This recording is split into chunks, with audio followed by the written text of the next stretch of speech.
I mean, usually, yeah. Thank you. You are awesome. Okay, and so now I would like to introduce our ambassadors with just some brief bios. Dorothy Miner is a retired English professor and lifelong champion of books, learning, and community. She leads 3 book clubs, including one that bridges American and Turkish readers, and shares her literary insights on her blog, The Book Whisperer. As president emeritus of the Friends of the Tulsa City County Library and co-editor of the Senior Connection, Dorothy continues to inspire through thoughtful engagement and leadership. Thank you, Dorothy. Simon Shebeck is a dedicated historical fiction enthusiast based in Edmonton, Alberta. My apologies. As a longtime member of the Third Tuesday of the Month Book Club, Simon helps lead thoughtful conversations with readers and authors across North America. He's also an active supporter of Novel Network, drawn to its mission of connecting readers through meaningful storytelling. Welcome, Simon, and thank you. And then we have Jennifer. Jennifer Erickson is a literary advocate and aspiring author from Chicago suburbs, currently pursuing her dissertation in literacy. An enthusiastic member of both in-person and virtual book clubs, she's also an Adventures by the Book ambassador who thrives on connecting with fellow readers. Jennifer brings energy and insight to every discussion with a special love for historical and contemporary fiction. Welcome, Jennifer. All right, I will pass it off to our ambassadors to get the event started. Okay. I'll just do the author introduction for Howard there. Howard J. Smith is an award-winning writer from Santa Barbara, California. Viva Violetta and Verdi is his third novel in his series on great composers, including Beethoven in Love, Opus 139, and Meeting Mozart from the Secret Diary of Lorenzo DuPont. His other books include Opening the Doors to Hollywood and John Gardner in Interview. He was recently awarded a profound Foundation for the Arts Fellowship for Excellence in Writing. Smith is a former 2-time Breadloaf Scholar and 3-time Washington, D.C. Commission for the Arts Fellow who taught for many years in the UCLA Extension Writers Program and had lectured nationally. His articles have appeared in the Washington Post, American Heritage Magazine, the Beethoven Journal, Horizon Magazine, Fig Tree Press, the Journal of the Writers Guild of America, the Ojai Quarterly, and numerous trade publications. He served on the board of directors of the Santa Barbara Symphony and is a member of the American Beethoven Society. Thank you. Welcome. Welcome. We're so excited to have you here. I'm absolutely pleased and excited to be here as well. Don't get to do too many of these on a national scale, and this is actually very exciting for me as well. Well, fabulous. Well, can I just start by saying that I absolutely loved Viva Violetta and Verdi. I grabbed one of the quotes when I was writing my review. I found the book fueled by great food, fabulous wines, and endless stories of love, pain, life, death, war, the risorgimento, letting go, and departures. And no one has captured the spirit of the Italian people and our struggles better than Verdi. My other favorite quote was, if you wanted to succeed in any endeavor, you need 3 P's. Pasión, pasión, y pasión. I hope I'm saying that correctly.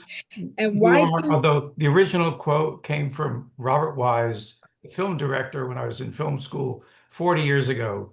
And we were interviewing Robert for an Opening Doors to Hollywood book.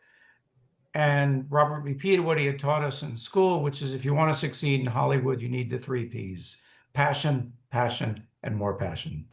And Robert, for those who don't know, he did West Side Story, and Sound of Music, and dozens of other films that a lot of us grew up on and are considered classics to this day. Well, I'm adopting that motto for my life.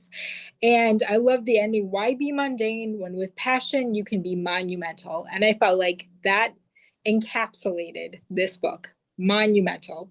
So to kick off our discussion, we have some questions for you. First of all, what does Violetta Valeri represent in terms of gender, class, and morality? And feel free to correct any of my pronunciations that are wrong.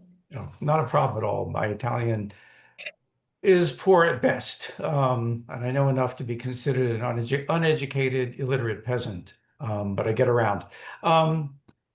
In terms of the character, Violetta is clearly the most important character of the book. She is the star, and the entire novel really revolves around this woman. And I will not tell you her real name because that would give away some of the secrets of the plot.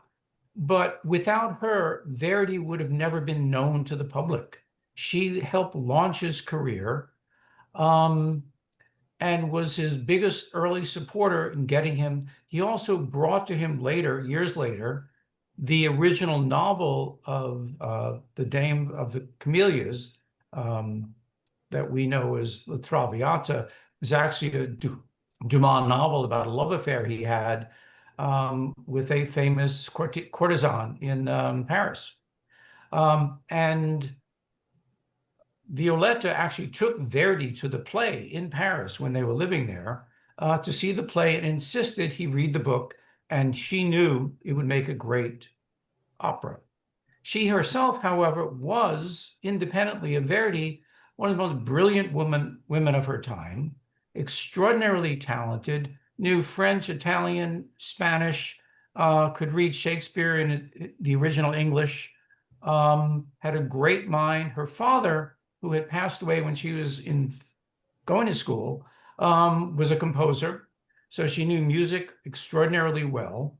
And she was just this as much a genius as Verdi was, and has gotten no credit. Without her, as I start out in the very beginning, there would be no Verdi. And without Verdi being the drumbeat of the revolution, there may not have been an Italy. It may not have happened. It could still have been fragmented states, and the Risorgimento, which is how that one is pronounced, but may never have happened. So the book is about her, and it's also her love story with Verdi. I love novels that highlight unsung women, and this is a quintessential case in point. How does her profession shape the way that society treats her? Okay. Back then, if you were an opera singer and a star, you would be a huge celebrity from a distance. In person, most people treated them as hookers and whores, and with the same disrespect. And Violetta goes from being this incredible star to a point where her voice changes. She's with Verdi and the people in his hometown of Busseto, which my wife and I visited a couple of years ago. They throw rocks at the window. They'd curse her out on the street. They'd call her names, and they demanded to know, who are you who's tampering with our treasured son? Busseto is a very small town, as you can imagine. And Verdi was a huge, huge star for them, and to this day still brings them huge amounts of attention. Yeah, I think you highlight that beautifully in the story. And can we see Violetta as a feminist figure? If so, how? Yes and no. Again, you have to put it in the context of the time. She was definitely a woman of her era, but was, again, highly talented, highly sophisticated, and when left to her own devices, she was extraordinarily adept at doing whatever it is she needed to do in work, in singing, in her life, but was completely overlooked and disregarded by most men, except Verdi. Verdi had enormous respect for her, and he treasured her talent and would often compose with her sitting by his side, making comments because she was a singer. And her career stopped, and as her voice broke, her health gave out as a singer, that's when his career took off. So they kind of traded places in that firmament of stars. But she was definitely, again, a highly incredible person who was highly overlooked and disrespected. But Verdi saw her genius and he cultivated that in her. No, he didn't have to cultivate. She cultivated his genius, in fact. Yes, she had an absolutely incredible voice. She rose to fame very quickly because of her voice, her training, but also her ability to act and be the characters. And that takes great intelligence, talent, and skill And as I said, she rose Verdi up. She got his script, his manuscript to be read. Without him, it may never have happened. We may have never known the name Verdi. She passed the baton to him then. He took the baton on his own and kept running. Yeah, and the world took it, gave it to him and kept running. But in fact, you read this in the novel, there was one opera, literally one night, that changed history. And for the world in a sense, because it made Verdi's career. And that was the opening night of the opera Nabucco, which we were fortunate to go see in New York a couple of years ago. It's an incredibly powerful and also patriotic piece, which captured the spirit of the peasants of Italy at that time as having a promised land that they've lost to abstract rulers from other countries and kingdoms. Our Violetta was the star of that. She's the one that brought it across the finish line. And Verdi went from being a virtual unknown before the concert to being the celebrity that everybody wanted at their salon by the end of the run of 8 performances. How would you describe love's function in Violetta's world? Love. Well, many different types of love. But let me go back. The theme of the novel is about the fragility of love and democracy. And how really, if you want either one to succeed, you really have to nurture and tend them as you would a garden. They take great care, great respect, and you can't be careless to make them succeed. And this, at its very core, is a love story. Verdi's loves, Violetta's life, and also the narrator, who we haven't mentioned yet, Dario.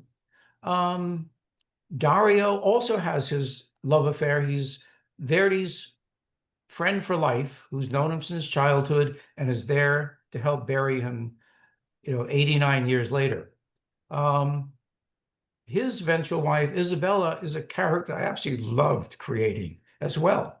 Another overlooked type of person in that society who was a peasant, but highly educated by her mother,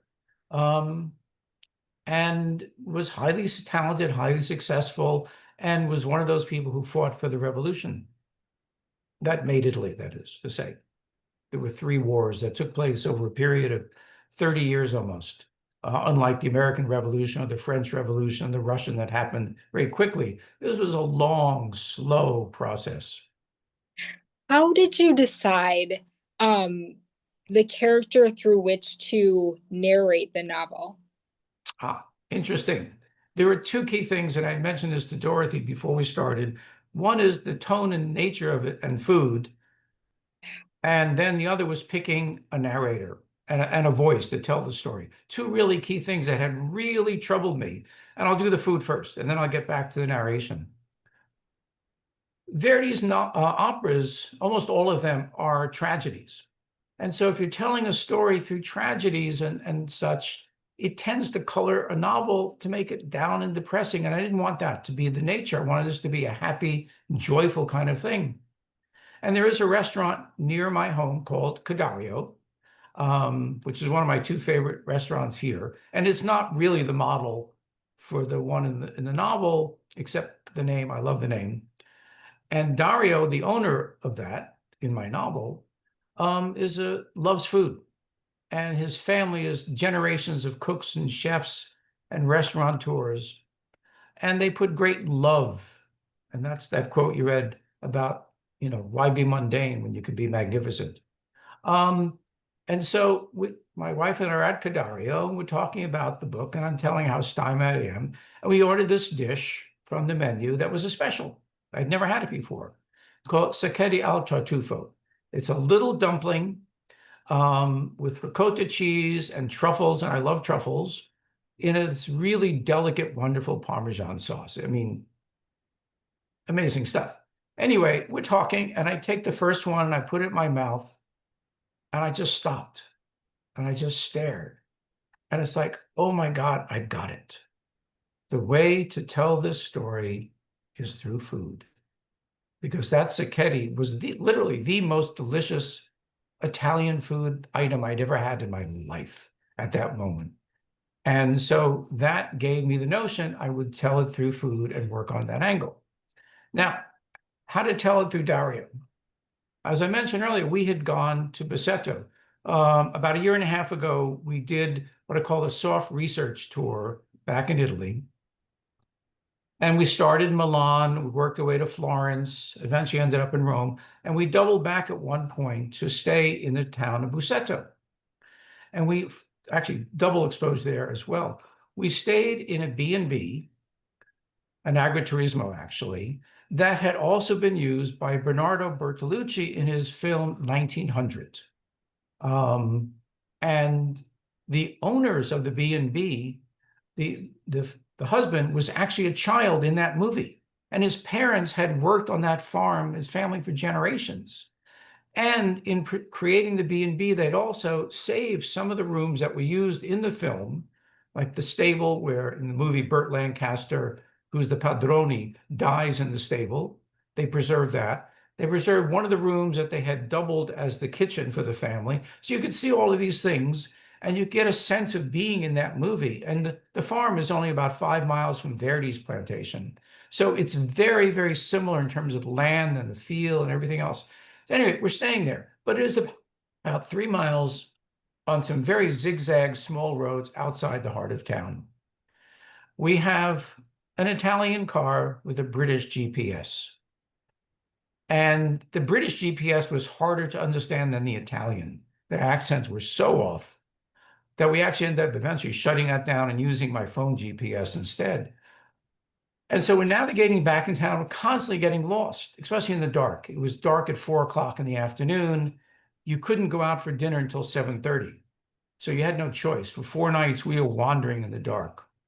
Finally, I get fed up and I go look at a map on Google Maps because I'm really good with maps. I'm doing maps since I was a Boy Scout as a little kid. I put them in my brain, they're there. And I notice in the map, the town, and just outside the other side of town is a Jewish cemetery. And I go, oh my God, a Jewish cemetery in Busseto? And I quickly Googled the Jews of Busseto. Now, it turns out that the history of the Jews of Busseto is almost identical to the Jewish community I had researched in Ceneda in northern Italy.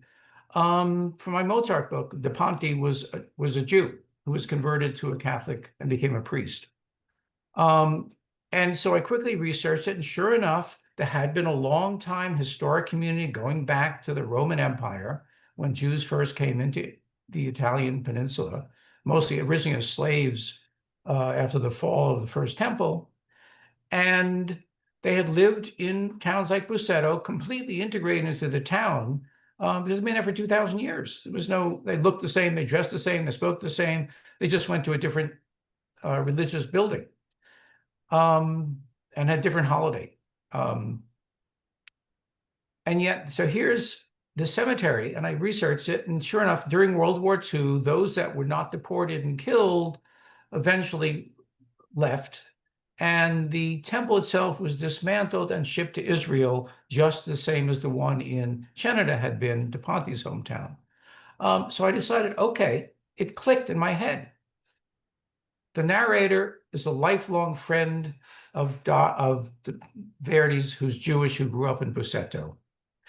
And I'm halfway through the novel when I actually stumbled upon the Jewish community of the next town, just equally far east of Parma as Busseto was west, of this guy named Enrico Guastella, who was a major figure in the Risorgimento, a partisan fighter who was Jewish, who grew up in that area in the little ghetto, was a banker, a writer, a real rogue of all sorts.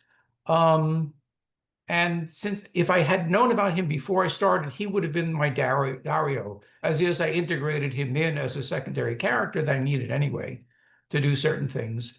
And he is the man that actually would help found the Risorgimento Museum in Milan that we had walked through on that trip 2 years ago. And the book cover is from a painting from that museum that this man founded. So it's a small circle that suddenly came back together. And so it made perfect sense to create this character. and to eventually flesh out his life. And it just worked. Well, this book is definitely worthy of being judged by its cover because the cover on your book is absolutely gorgeous. Thank you. Thank you. That's the work of my publisher. I actually, when I first got it, I was a bit shocked. It was like more soap opera-ish than I was used to. But yeah, everyone who's seen it has absolutely loved it because it captured both the romance and the revolution, one picture. Yep. And that's what the book is. It's love against a revolution and a war. Absolutely stunning. And that goes back to my question, how does love function?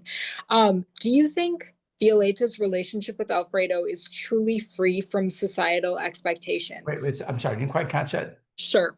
Do you think that Violeta's relationship with Alfredo is truly free from societal expectations? You mean talking in the opera itself? You know, it was such a piece of its time where courtesans had a certain role in society. They were high-class call girls, geishas, in a sense. And in real life, Dumas was in love with this woman, and could not, stay with her for various reasons. And again, it's not giving anything away. Violetta dies at the end of La Traviata. That's the whole point of it. Although what I think is really fascinating, and this goes to one of the questions you guys had written about in the letter you sent me, the connection to the symphony and music. So I am honored to be on the board of the Santa Barbara Symphony. We are, and I'm the second longest serving board member now, we are the best small city regional orchestra in the country, bar none. Our musicians all play on the sound stages of Hollywood. You have heard them 1,000 times every time you go to the movies or turn on your TV. They work in Hollywood for the money, and they come up here for love to work with our conductor, Nir Cabaretti. Nir is internationally known, highly respected, brilliant, off-the-charts polymath himself. And he's been my consultant on all of these books. I met Nir when I asked him to read the Beethoven and tell me what he thought from a conductor's point of view. And he's read, and his wife, Gaia, who's also equally as brilliant as a lawyer and historian and opera singer herself. And her father is a collector of military weapons and historian. If I needed to know what gun was used in 1860 versus 1840, I just called up Gaia and I said, ask your father, what's the weapon? He gave me the exact details, which is one of the virtues of having this network through the music world. I can contact people almost anywhere in the world, say, would Verdi have done it this way or that way? Would Beethoven have done this or that? And I'll get an answer. It's really, that's the most wonderful thing. To be able to have that community globally with people who love music, know all about it. And I mean, from a historical point of view, not a music point of view, I'm probably one of the top 50 to 100 people in the world who knows Beethoven and his life. And so people come to me all the time. Same with Lorenzo da Ponte. I even had somebody, an Italian-American who moved back to Canada, who wanted to buy da Ponte's home and restore it as a museum. He's consulting with me. Will I help him? So a lot of that goes on, and that's the virtue of working with a symphony orchestra and being involved. But I think I lost the original thread of the question in that answer. That's okay. Your answer was ideal. Like that gave us, that answered even more than I was originally. I do know where I was going to go. Okay, very important. So Nir, as I'm working on this, he says, Howard, in his little accent, he says, that the song and when she's dying, that's really from a Ladino song. And I said, you're kidding. Because I had made up Violetta's Lament and ascribed it to to Metastasio, an old Italian librettist, because I needed a song to tell the story. So he turns me on to the song that is called Violetta's Lament.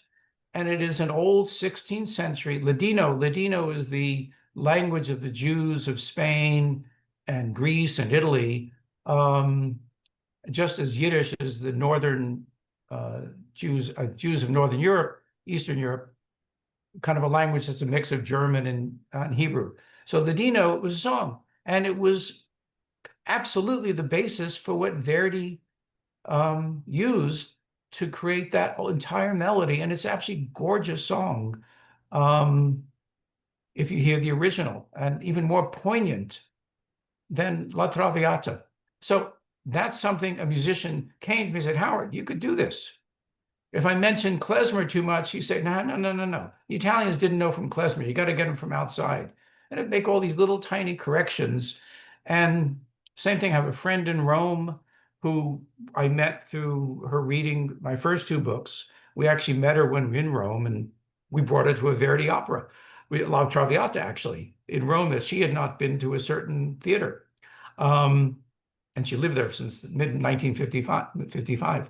Anyway, so if I need Italian phrases, correct usage, hey, Barbara, what's the correct word for this? She would give me the exact phrasing. She'd do a little cultural dig. How did certain novels fit into Italian culture, like The Betrothed? Well, every high school kid in Italy has to read that novel because it was a unifier of the Italian language. That was the later versions were written in the Florentine dialect so that it would become the standard Italian dialect. I didn't know that going in.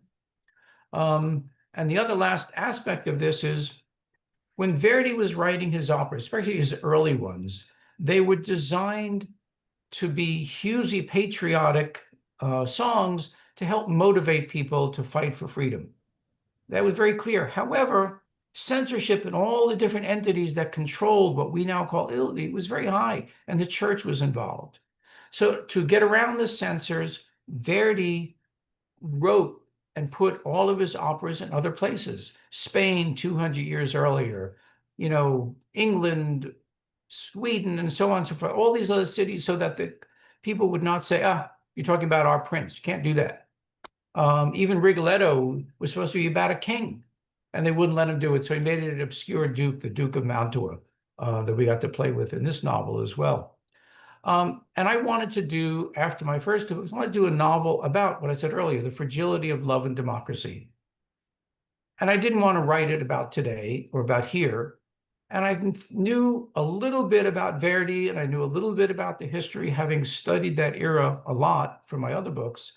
And I thought, there's something there. So I spent a couple of years while I'm working on other projects, researching Verdi, researching the Risorgimento, filling in those history gaps. And I realized I could set this story about democracy and fascism and love and revolution.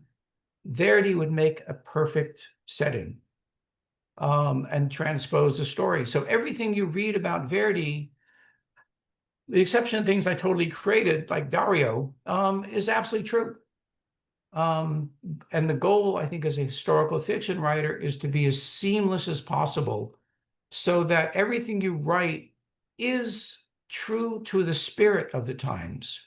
There's a quote in my Beethoven book, what is a novel but a collection of lies that attempt to tell a greater truth? It's fiction. We made it up.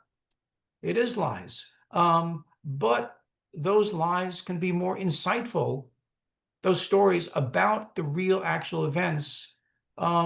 And it's not so important to hew to the exact lines or quotes of Verdi because we're seeing them in translation anyway. Same with Beethoven and Mozart and De Ponte and Violetta. I mean, the exact words don't matter.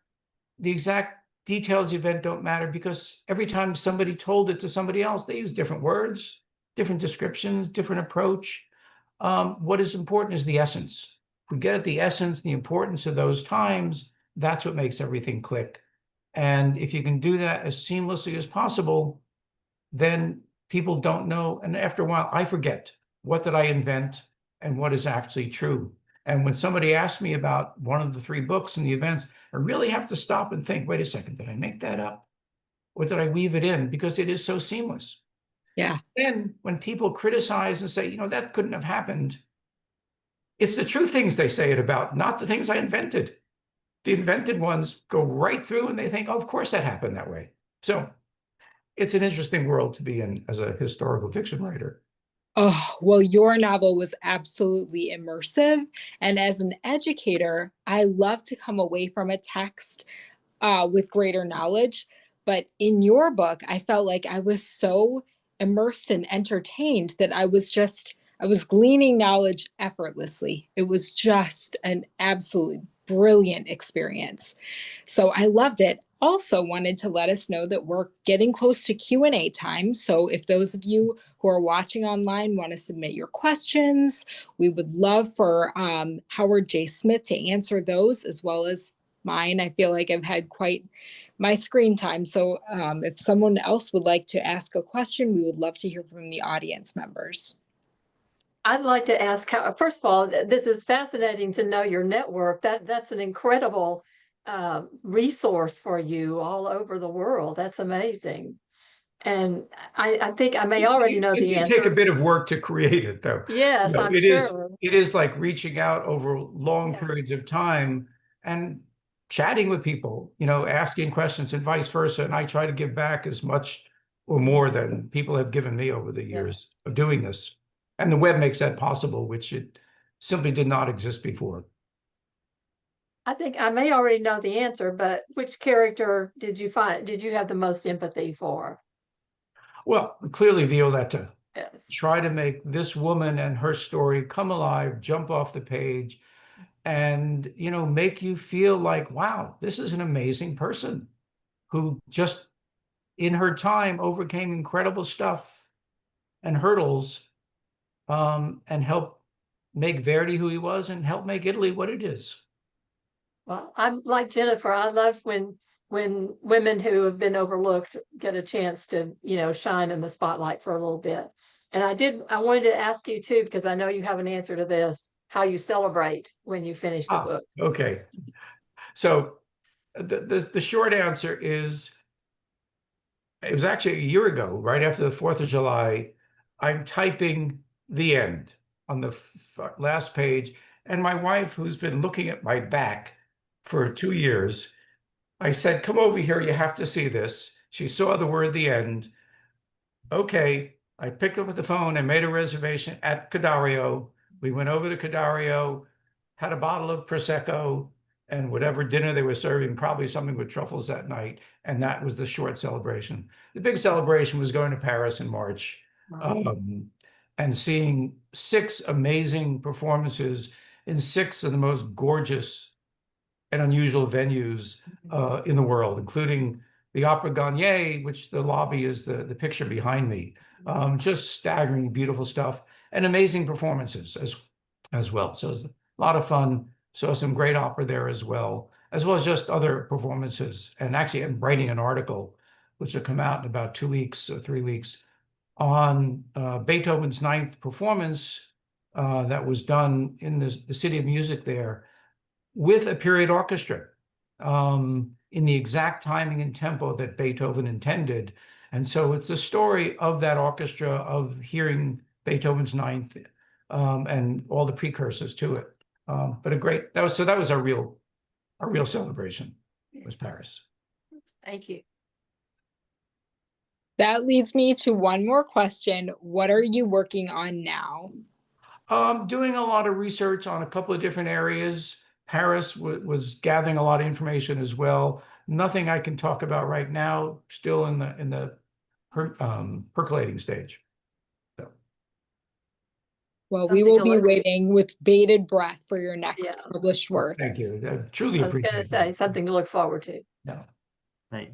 I just had one quick question for you, Howard. Since you brought up that restaurant Sidario nearby you, in your book, you very elaborately explain the different settings of Sidario. Right. Like the Colosseum, the boots of Italy, all that. And I was just wondering, like the Sidario restaurant that you go to, is it set up? No, that not way, at or all. would that just Not kind at of all. take you into No, geography? it's the Cadario that I created as an imaginary restaurant is a pastiche of every Italian restaurant, over-the-top Italian restaurant I've ever been in my life. The kind where they have singing waiters and there's murals on the wall. But I also wanted to create it, as you see later in the book, as a metaphor for Italy itself, and for the different communities. And when I had, the writer of The Betrothed walking through and training himself to understand Italy before he could write this novel, it was to hang out with all of these different people. It was a metaphor, really, of what they were trying to do, which was to unify a country that had never been unified. Even under Roman rule, they never saw themselves as Italians. They would just, oh, we're from Florence and we're part of this other state. And that was no different than Britain being part of that same state. So it really was an attempt to have that, in a visceral, physical sense, the unification of Italy to be happening literally under our feet as you ate. Thank you so much, Simon. Thank you, Jennifer, and thank you, Dorothy, for these wonderful questions. And of course, Howard, it's just been fantastic listening to you talk about your work. Thank you. So we are right on schedule. So we are about to enter the open Q&A portion. I want to make sure all our other attendees have time to ask questions. And we already have a question in the chat, so I'll go ahead and read that. It's from Tessa. She says, what was the most difficult part of your research? Ooh, most difficult. When I do research on an area that I don't know, my very first thing is to gather as many books as I can that I think may be relevant. The initial biography of Verdi is 1,000 pages. I tend to read each book that I use in research, and this goes back to my Beethoven work 10, 15 years ago, 3 times. The first time is just to read it to get a sense of the lay of the land. Second time is to mark it up like crazy. I always use old books, used books, mark it up like crazy, with magic markers and highlighting everything I think might be relevant.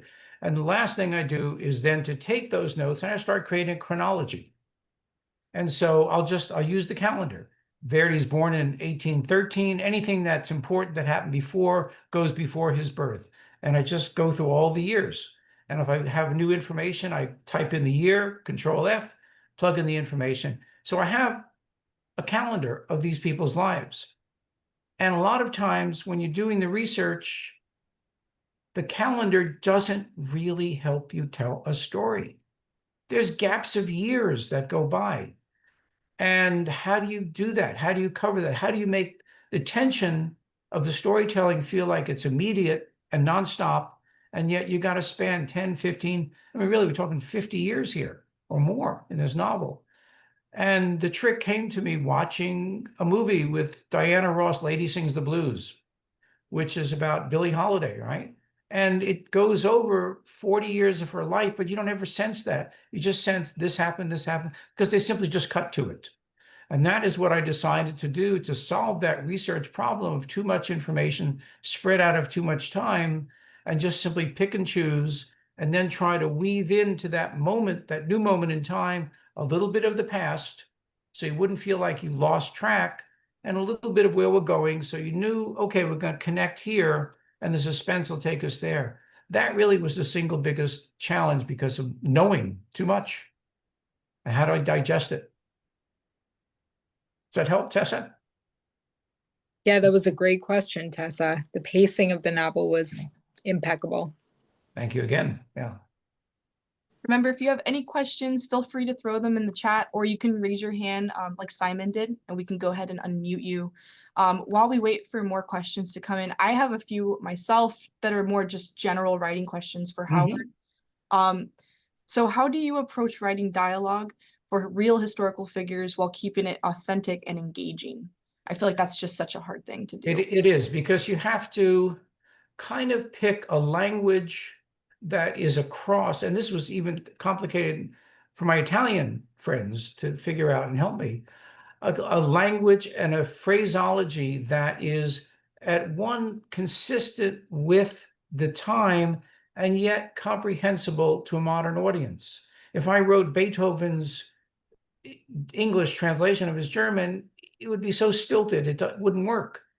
But one of the tricks I did, and I did this a lot in Beethoven, is I took a letter that he wrote or somebody else wrote to him that I wanted to capture their personality. And then one by one, I would start transposing the words and the sentences to tell the story I wanted to tell in their syntax. And to try to capture the same syntax, the same emotionality, and it helps you create. But you do have to find this middle road. And so you don't want to use common English language. You don't want to be archaic either. It's just a challenge and you just have to work at it. But one thing that I always do in everything I write, even, business stuff and email, so I always read aloud, always. And I welcome the chance. I had to do a thing here at the University Club recently, and I just read the whole first chapter, the whole opening prologue, which is about half an hour. Because when you read, you start to see if your sentences really make sense and they really flow. And I also have to give credit always to my mentor, the long deceased novelist now, John Gardner. Okay. John died, I think it was 1980, 81, somewhere around there. And I studied with him at Breadloaf 3-4 years running. I audited his class when he was in Virginia because I didn't need a degree, but I lived nearby. And John had this wonderful concept, which became the name of my class at UCLA, called the vivid and continuous dream. It is simply one of the two most important principles I ever learned as a writer. And what John said was this: when you're writing a novel or telling a story, you're creating a vivid and continuous dream in the reader's mind that is so all-encompassing and so totally engaging that the next thing they know is someone's calling them to dinner. Wow. Then he said, anything you write, no matter how brilliant or wonderful you think it is, that breaks that dream is no good. Throw it out. When you learn to do that, and you really are serious with yourself, you get ultimately seamless writing. It helps you find your own voice as well as a writer, because you're getting rid of all the nonsense that you don't need. You're not showing off anymore, and you're simply telling your story in your voice. The other thing he always said, which is the hardest thing, is he always wanted to know, what's the last page or the last line of your novel? And everybody would always look at him and say, what are you talking about? And I would start my classes the same way. What's the last page of your novel? And everybody said, but I haven't written it yet. Well, it's like going on vacation. If you don't know where you're going, why are you buying a ticket? How are you going to get there? What are you going to do? You have no clue. So John would say, and what you say on that last page is actually, whether you're aware of it or not, is a reflection of what you believe as a writer about the nature of the world and life. Wow. You know what that is. So if you know what you wanted, and again, going back to this novel, and I don't want to give away the ending, but I wanted to create a degree of ambiguosity about what the future lays ahead. And that is why the last words of the novel are what they are. And don't anybody mention it, because you give it away.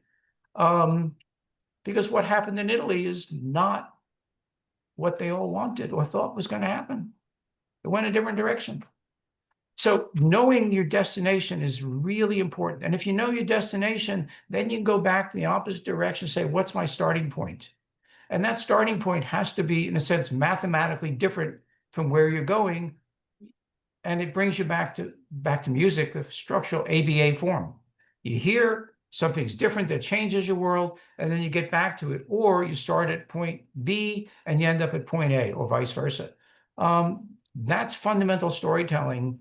And that is what I used to teach both to screenwriters and to fiction writers when I was at UCLA, is structuring your story and making sure that it is also that vivid and continuous dream. You do those two things, no matter what you write, you will end up convincing your reader, just like a lawyer does with a legal brief, that your idea about the world on the last page, they should agree with you, your conclusion, if you've done your job as a writer to persuade them of the truth that you believe.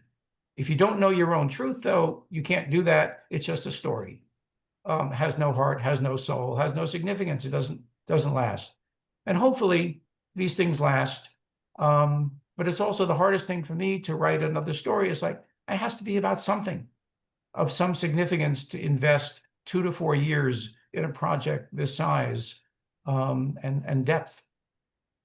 That was such a fascinating answer. I personally, when I read a book, before I start it, I go to the very last page and I read the very last line. I do that for every book, and my family, everyone in my family hates that I do that. And I'm not doing it to spoil myself, but it's almost like when I come back and finish it, I want that feeling. I want that of what the author was trying to do when I knew nothing, and now that I know everything, how do I feel? Right. And you just put it into beautiful words. Thank you for that. That was Gardner. He did it. Yeah. And he actually, I mean, you can find his books on writing still to this day on Amazon. They're just brilliant little gems.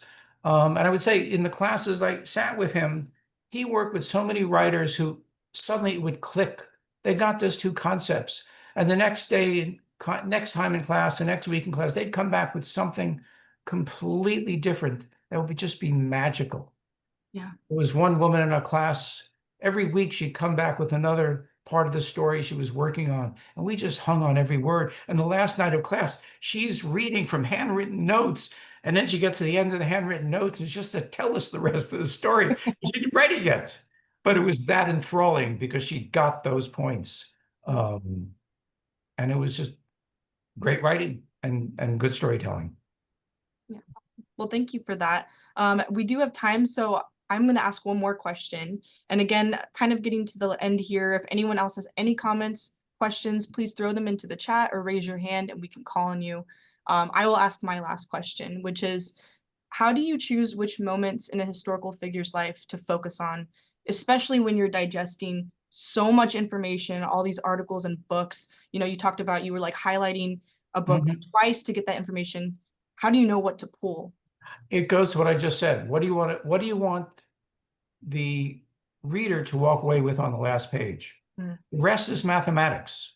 If the reader if you want them to bring to a certain conclusion, then you have to basically present all the facts and struggles that would bring the character to that spot in time and space. So dealing with a historical novel, you then have to deal with the actual facts of their life and somehow meld them into the story you want to tell. That also, as I started to say earlier about the time difference, is also the biggest struggle. How do you take those facts and put them into your structure? But you have to have your structure, your approach. Right. We just watched Amadeus again, which has actually very little to do with Mozart's life, but it's one of the most brilliant movies ever made, because they took an approach about Salieri and made him this evil man that he never was. He's been described as the most maligned man in music history, and created this entire fantasy around that thing, yet the rest of it feels real. The one thing that Peter Shaffer, the playwright, did that will forever annoy me is he edited out of that story the single most important person, which was Lorenzo da Ponte, the writer. Just as Strapponi made Verdi and got forgotten, without da Ponte, there would be no Mozart.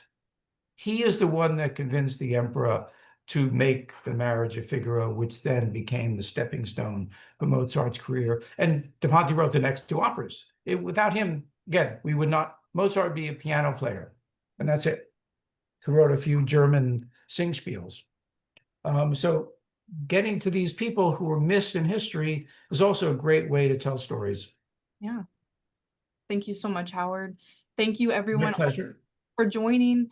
Our ambassadors, any final thoughts or questions or comments? I have one more. In your research, was there something really surprising that you found? Well, as I said earlier, when we're sitting in Busseto looking at a map and starting to realize there had been a Jewish community in Busseto was completely out of the blue. I had no idea. Yeah. That is, and that was like the Tartuffe, this Sacchetti was like one of those aha moments that just everything fell into place. Yeah. It wasn't, oh, I thought about doing this. No, it just fell into place. That's the way. Yeah, so, that serendipity is just a wonderful opportunity. Yes. It also helps to be drinking Italian wine when you're having these revelations. So that's the other great part about doing historical novels. You get to eat and drink a lot of this food and research that as well and have a grand time doing it. And that was a great part of the book as well. Yes. Well, thank you. Again, you know, I will retell my friend Fred, everybody loved the food. Fred, Yes. that's why it's there. Yes. So, okay, anything else anybody want to ask or questions, comments? I just wanted to just say at a final thought, you know, I knew the name of Verdi being a, you know, famous Italian operatic composer, but I mean, I had no idea that he was indirectly involved with the Italian Mhm. Revolution Oh, and absolutely. the He whole was bringing together he the became a unified Italy. senator. So He did fund the buying and purchase of weapons. right, He was a stalwart. so And the yeah, code, Viva Verdi, was the secret code to say, yes, let's support Victor Emmanuel Rex King of Italy. So it's the same acronym. And you saw that all over Italy. So it served both his career and the Risorgimento. right, and that's what I like so much about reading historical fiction. That is kind of those little known pieces of history that I find that I'm gravitated more to just because, in my opinion, World War II did there are a lot of stories that World War II can still continue to teach us. But I mean, in my opinion, I find that World War II is just so saturated in the historical fiction market that Yeah. I think like most people, you know, we're kind of gravitated toward those little known pieces of history that are never really taught in school, or maybe not in the same way that historical fiction brings it to life like your novel did. Yeah, I mean, actually, when I first was getting my teaching degree back in the 70s, one of my friends was a professor at the University of Buffalo, and the class he taught was using fiction to teach history. Mhm. So we read things like Nat Turner's Rebellion, William Styron's Sophie's Choice, all kinds of other things as examples of that.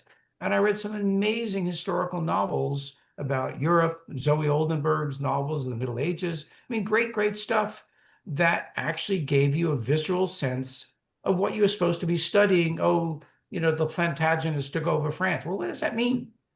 But when you hear it about a farmer who's starving and suddenly has to go fight the war, it makes more sense. Mhm. So, Yeah.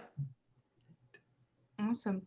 Well, thank you, everybody. I want to give a huge thanks to Dorothy, Simon, and Jennifer for doing a fantastic job moderating today. We are so thankful for you guys. And then to Howard, today was so special. I'm so thank you very much as well. Yeah. fantastic knowledge and just it was so eloquent. And I put in the chat for everybody. There's a link so you can get copies of Howard's books if you do not already have them. And I do also want to throw into the chat the link to next book club for Adventures by the Book. So you can sign up there. It's going to be on August 6th, featuring Sarah C. Johns. She's a debut author. So I think that's it. We finished right on time, right on schedule. And I want to thank everyone for coming today. Well, thank you, Amber, Dorothy, Simon, Thank you. everybody. A pleasure working with you all today, and we'll be all in touch soon, I'm sure. Take care now. Thank you. Bye-bye. Thank you.